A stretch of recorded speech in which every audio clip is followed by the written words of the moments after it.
இன்றைக்கி நம்ம tie and tie art தான் எப்படி பண்ண போகிறோம்னு பார்க்க போகிறோம். இது என்னோடய ஸ்கூல் ஆக்டிவிட்டி. இதுக்கு நம்ம ஒரு சாதாரணமான ஒரு கிளாத் பேக் எடுத்துக்கலாம். இப்போ இந்த கிளாத் பேக் நீங்கள் திக்காக எடுத்துக்கோங்க. அப்போ தான் அந்த பெயிண்ட் உங்களுக்கு நல்லா உள்ளே இறங்கும். நான் இப்போ ஆக்டிவிட்டின்றதுனால சாதாரணமாக தின்னா ஒரு கிளாத் பேக் எடுத்திருக்கேன்.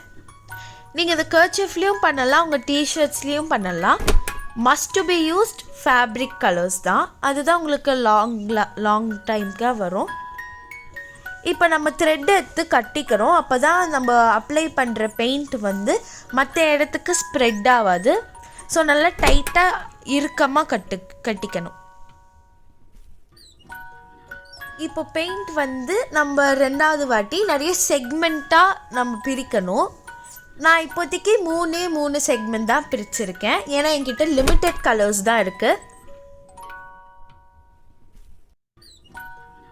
இதுவே நீங்கள் நல்ல டிஷர்ட்ஸ்லலாம் பண்ணுறீங்கன்னா ஃபர்ஸ்ட் ஒரு வேஸ்ட் துணியில் தான் நீங்கள் பண்ணணும். அப்போ தான் உங்களுக்கு நீங்கள் எந்த கலரில் பண்ணுறீங்க, உங்கள் என்ன கலர் காம்பினேஷன் நீங்கள் யூஸ் பண்ணலாம், நல்லா கான்ட்ராஸ்ட்டாக பிரைட்டான கலர்ஸ் யூஸ் பண்ணுங்கள். இப்போ நம்ம இது தண்ணியில் முக்கி எடுக்க போகிறோம். அப்போ தான் உங்களுக்கு ஈஸியாக உங்களுக்கு பெயிண்ட் ஈஸியாக ஸ்ப்ரெட் ஆகும். இல்லைனா டைம் கன்சியூமிங்காக உட்காந்து பெயிண்ட் அடிக்கணும். ஒரு பவுலில் நீங்கள் இந்த மாதிரி மடக்கி தண்ணி உள்ள டிப் பண்ணி எடுத்துக்கோங்க. நான் இப்போதைக்கு நல்லா ஒரு ஃப்ரெஷ் வாட்டர் மாதிரி தான் யூஸ் பண்ணுறேன். இன்னொரு டிப் என்னென்னா, நீங்கள் வேறு எந்த கலர் டைட் கிளாத் யூஸ் பண்ணக்கூடாது. எப்போவுமே ஒயிட் கலர் தான் நீங்கள் யூஸ் பண்ணணும். ஏன்னா மற்ற கலர் யூஸ் பண்ணிங்கன்னா அது பேக்ரவுண்ட் கலர் மாதிரி ஒரு மாதிரி உங்களுக்கு ஒழுங்காகவே வராது. இப்போ நம்ம இதை பெயிண்ட் பண்ண போகிறோம். நீங்கள் அப்படியே ஈரம் கொஞ்சம் ஜாஸ்தியாக தான் இருக்கணும், புழிஞ்சி எடுத்துக்கக்கூடாது, லைட்டாக தான் புழியணும்.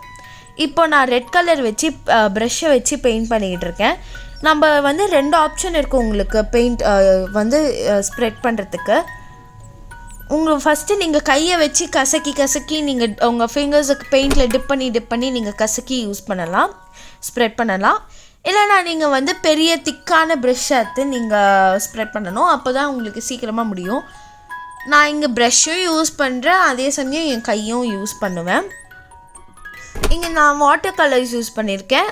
நான் உங்களுக்கு இதுக்கு முன்னாடி சொன்ன மாதிரியே நீங்கள் ஃபேப்ரிக் கலர் தான் யூஸ் பண்ணணும். அப்போ தான் உங்களுக்கு லாங் டேர்மாக இருக்கும். நான் இது மாதிரி டிஷர்ட்லேயும் ட்ரை பண்ணியிருக்கேன். நல்லா டிஷர்ட்டில் ட்ரை பண்ணுங்கள். Most recommended cotton. அப்போ தான் உங்களுக்கு ஈஸியாக ட்ரை ஆகும். துவைச்சாலும் அது அவ்வளோ சீக்கிரம் போகாது, ஏன்னா அது அப்சார்பண்ட்டாக இருக்கும். பாருங்கள், நான் இங்கேயே கையை வச்சு நல்லா இது ஸ்ப்ரெட் பண்ணுறேன். நீங்கள் இது உங்கள் கையை மிடில் பீஸ்க்கு நீங்கள் யூஸ் பண்ணணும்னு நினச்சிங்கன்னா ட்விஸ்ட் பண்ணி நீங்கள் ஸ்ப்ரெட் பண்ணணும். அப்போ தான் அது இன்னும் ஈஸியாக ஸ்ப்ரெட் ஆகும். அண்ட் ஒரு வாட்டியும் ஒரே கலர் கை வச்சே நீங்கள் யூஸ் பண்ணக்கூடாது. ஒரு வாட்டியும் உங்கள் கையை வாஷ் பண்ணணும். இங்கே பாருங்கள், எனக்கு சில சமயம் அந்த கையை யூஸ் பண்ணுறதுனால எனக்கு அப்படியே ஸ்ப்ரெட் ஆகிடுது. ஸோ உங்களுக்கு பெஸ்ட் ரெக்கமெண்டட் கை ப்ரெஷ்ஷை தான் யூஸ் பண்ணுறது. ஏன்னா கை ஒரு மாதிரி லைக் மெஸ்ஸி ஆயிடும். அதனால் நான் இங்கே சும்மா இப்போதைக்கின்ட்டு ஸ்கூல் ஆக்டிவிட்டின்ட்டு நான் கை யூஸ் பண்ணிக்கிட்டு இருக்கேன்.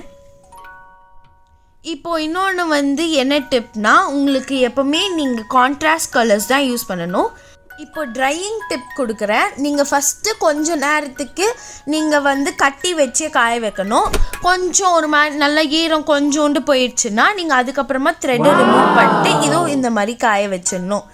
இப்போ இதுதான் உங்களோட ஃபைனல் ரிசல்ட். எனக்கு இந்த மாதிரி வந்திருக்கு. நீங்கள் இன்னும் கான்ட்ராஸ்ட் கலர்ஸ் யூஸ் பண்ணிங்கன்னா, நல்ல கிளாத் மெட்டீரியல் யூஸ் பண்ணிங்கன்னா இன்னும் உங்களுக்கு நல்லாவே பிரைட்டாக லாங் டேர்முக்கு இந்த கலர் இருக்கும். நான் இது ஸ்கூல் ஆக்டிவிட்டின்ட்டு இப்படி பண்ணுறேன். இதுவும் இந்த மாதிரி நல்லா உங்களுக்கு வரும். நான் பண்ணியிருக்க ஆக்டிவிட்டி பிடிச்சிருந்தா லைக் பண்ணுங்கள்.